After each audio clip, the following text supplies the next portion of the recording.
warahmatullahi wabarakatuh. Oke, selamat pagi anak ibu semuanya. Pagi. Kurang semangat. Selamat pagi anak ibu semuanya. Oke, Budi kenapa kok kurang konsentrasi kayaknya, terus matanya kosong? Kenapa nak? Banyak tugas. Kok tugas dari ibu nggak ada? Minggu lalu nggak ada tugas dari ibu kan? Oh, dari guru yang lain. Nanti bilang sama gurunya boleh sedikit dikurangi, gitu, nggak apa-apa ya kan? Oke, hari ini kayaknya 1, 2, 3 ada 3 bangku yang kosong. Ini orangnya kemana? Ketua kelas, mana ketua kelas? Pak Pairin. Ah, 1 baru, 2 orang lagi kemana? Nah, nggak ada di WA di grup. Nah, 1 lagi. Mana ini yang nih? Ada sampai ada bilang lupa. Mana yang betul Yulia? Oh, lupa. Oh ya. Nggak ada informasi dari wali kelas berarti ya. Dan, oke. Ketua kelas kemarin siapa? Pairin. Pak Budi. Tolong Pak Budi boleh disiapkan dipimpin doanya sebelum kita masuk dalam materi hari ini.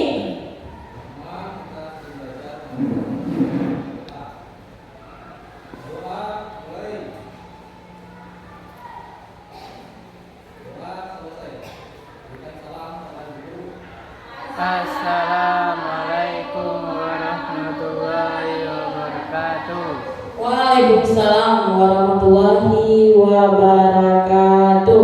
Oke, sebelum kita masuk ke materi pada hari ini, tentunya minggu kemarin kita sudah membahas tentang apa? Siapa yang masih ingat tentang apa kita bahas kemarin?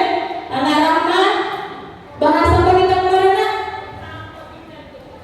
Oke, coding dan kecerdasan artifisial. Siapa yang tahu itu coding? Ya. Aplikasi, terus apa lagi? Pemrograman, mantap sekali. Bahasa pemrograman. Siapa yang lebih bisa, lebih lengkap, lebih luasnya lagi? Ayo, siapa? Dia?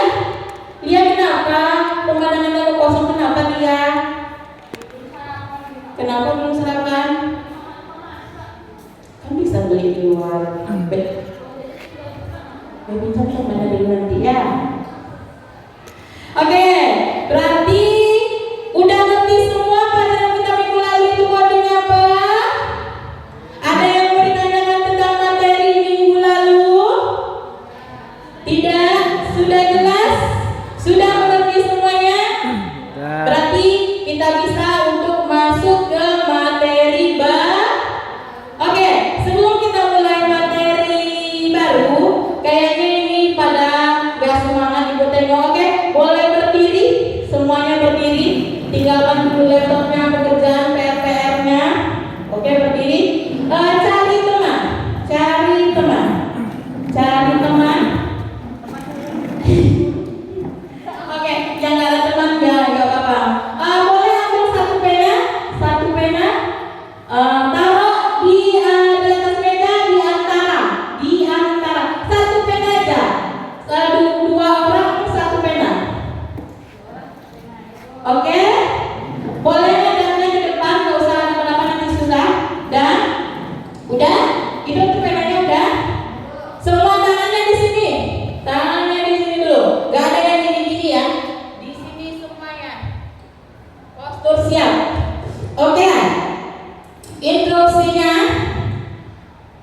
sakit pegang perut, siku pegang sikut, sikat ambil pena. Oke, kayaknya udah sering nih ya. Bisa kan? Gak perlu pemanasan atau perlu pemanasan dulu? Perlu pemanasan. Jadi sekarang pemanasan dulu apa langsung? Oke, pemanasan sekalian ke pemanasan ya. Oke,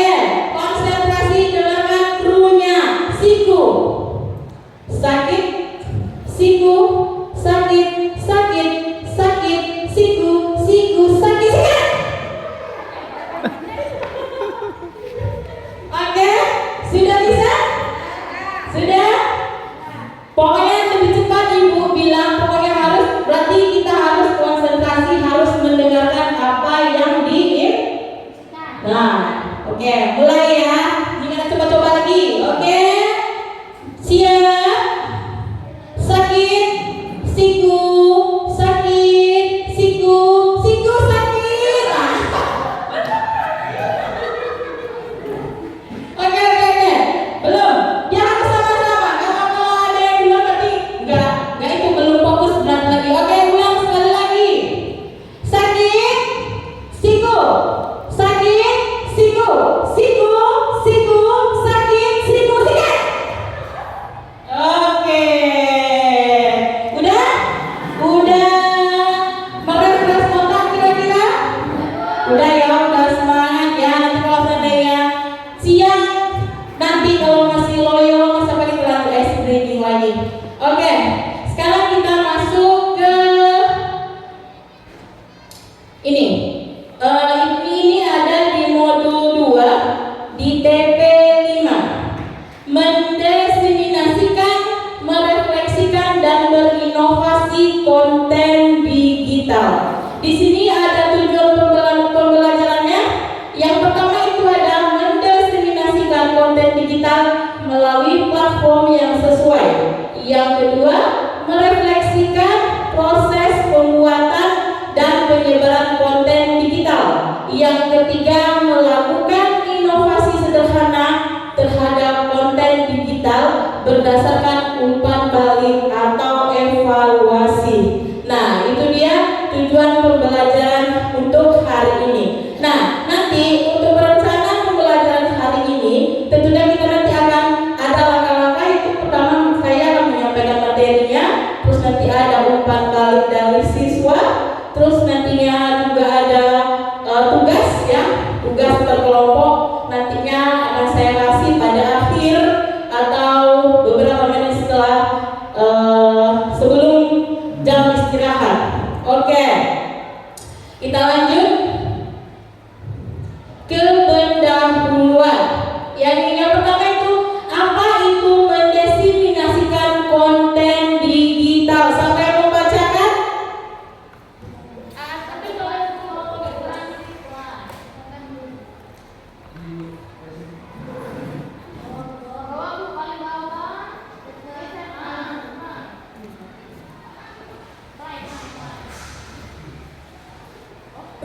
Oke, udah jelas?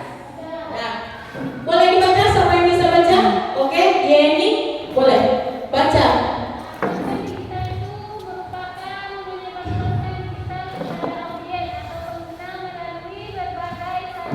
Oke, di sini dibilangnya menyebarkan digital kepada audiens atau pengguna melalui berbagai saluran. Apa misalnya salurannya? Facebook, apalagi? Instagram, apalagi? WhatsApp. Nah, semua anak-anak ibu tentu sudah memakai beberapa fitur-fitur sosmed kan? Siapa di sini yang belum punya WhatsApp? Pasti punya semua, ya kan? Ada nggak bikin-bikin konten, mau bikin-bikin keseharian yang suka makan nanti masak-masak kontennya, yang suka OOTD nanti kan? Nah ini loh guys, saya pakai jilbab ini, baju ini ya. Kan ada kayak gitu kan? Pernah lihat? Nah itu dia. Yang berikutnya yaitu apa? Itu inovasi konten digital. Yoga boleh baca Yoga?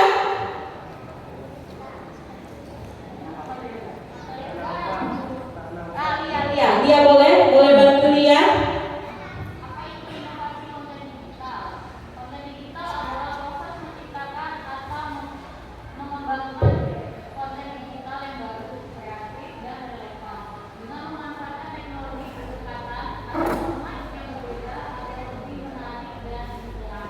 Oke, di sini dijelaskannya bagaimana kita membuat sebuah konten. Misal nih kita udah bikin konten, udah edit di Capcut, edit di mana lah.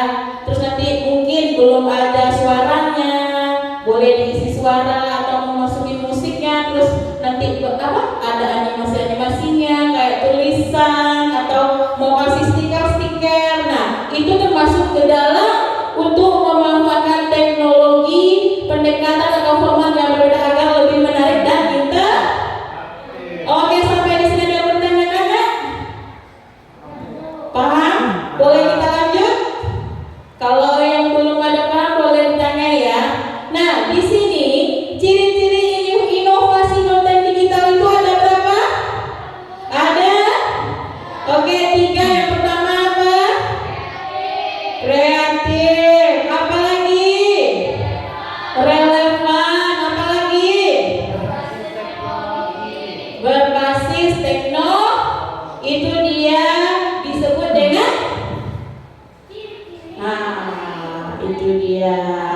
Oke, sekarang Ibu tanda. Di situ ada dibilangnya kreatif. Apa itu kreatif, Nak? Ayo. Apa, Nak? Ide. Terus, bagus. Apa lagi? Siapa yang bisa menambahkan yang lebih luas lagi pemahamannya? Apa? Menarik. Terus yoga, tambahkanlah yoga. Jadikan dia sebuah kalimat. Salah satu bentuk Ya. yang dibuat sedemikian rupa dan menarik perhatian banyak pengguna. Itu dia. Itu disebut dengan kreatif. Anak-anak disebut ibu di sini udah kreatif semua belum? Udah dong. Udahlah ya. Udah bisa semuanya menggunakan teknologi yang sudah ada ya. Oke. Lanjut yang kedua adalah relevan. Relevan itu sesuai dengan kebutuhan tren dan minat audiens.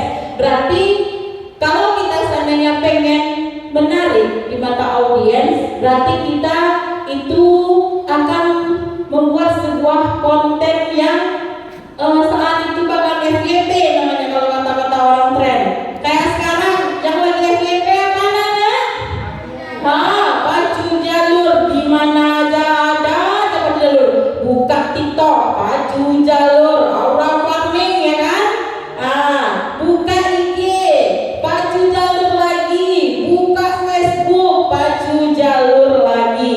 Nah, itu yang disesuaikan dengan relevan. Yang ketiga ada berbasis teknologi. Berbasis teknologi ini ialah menggunakan media digital. Contohnya video, animasi, IR, VR, dan lainnya. Ada yang mau ditanyakan sampai sini? Ada? Ada? Gak ada ya? Iya boleh?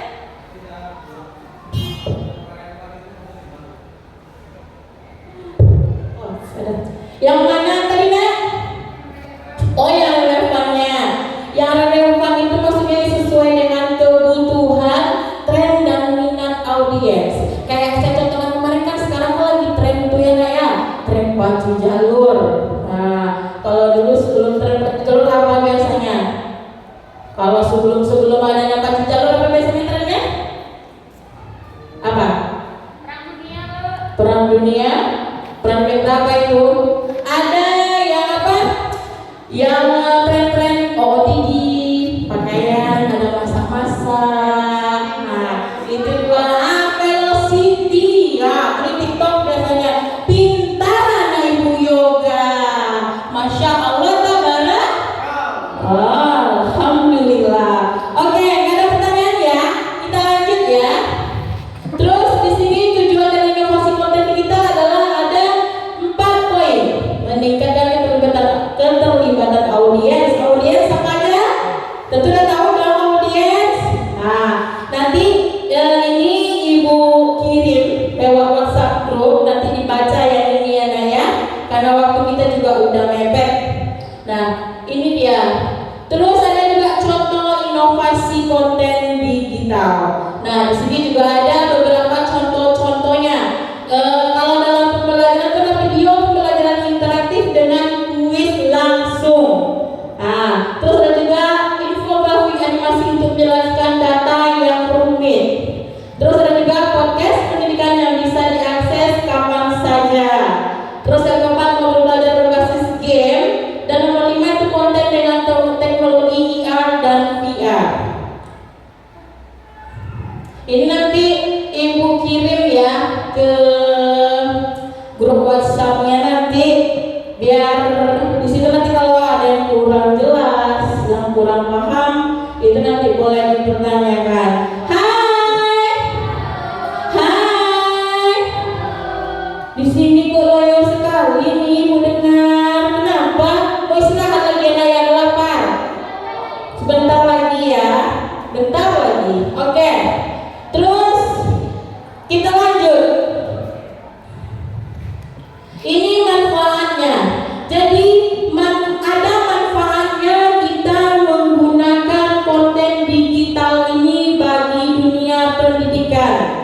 Nah, coba siapa yang tahu apa manfaatnya bagi dunia pendidikan? Siapa yang tahu manfaatnya bagi dunia pendidikan? Iya? Iya, bisa mengerjakan PR di rumah, bisa tanya sama. Nah, apa lagi? Ya, oke, bagus, meningkatkan kreativitas siswa. Apa lagi, Nak? Pintar-pintar nah ini semuanya ya. Sudah canggih-canggih juga dia. Oke, itu tentang manfaat berinovasi konten dalam dunia pendidikan. Kita lanjut tantangan dan kendalanya. Nah, di sini ada juga terdapat tantangan dan kendalanya. Kita hidup aja juga ada tantangan dan kendalanya ya, Nak ya. Tentu di dalam ini konten digital ini, apalagi ini terbuat dari pembuatan manusia, tentu juga terdapat kendalanya. Apa maksudnya tantangan dan kendalanya juga? Kadang tak valid, Bu. Ya, kadang tak valid ya. Apalagi bahasanya mungkin kurang dimengerti. Kadang ada yang bisa ditranslatekan, kadang ada tidak bisa. Nanti keluar bahasa Korea atau bahasa Jepang gitu kan. Nah, apalagi kira-kira? Apa lagi?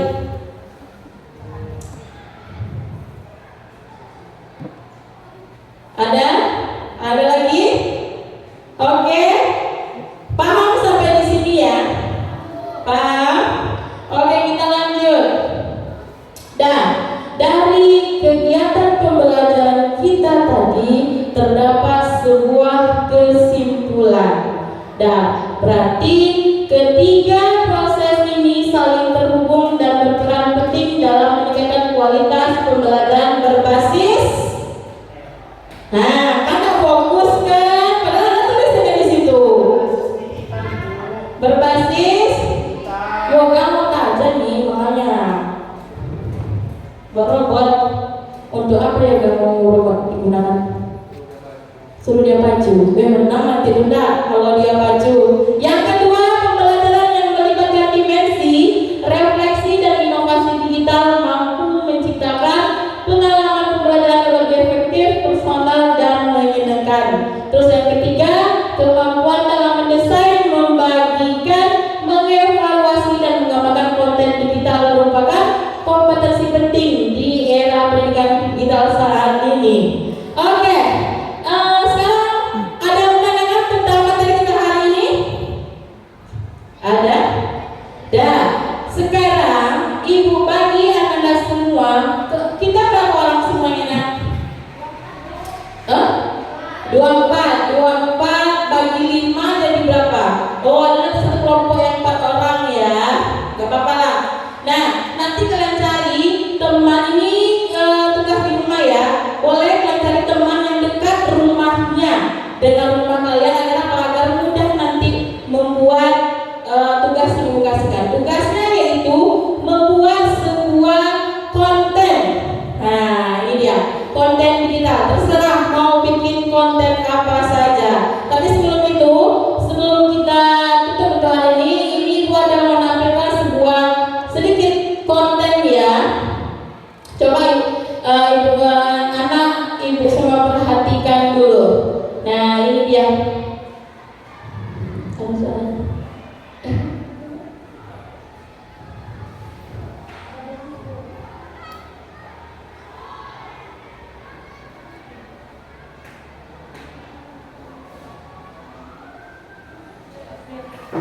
Bapak yoga.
John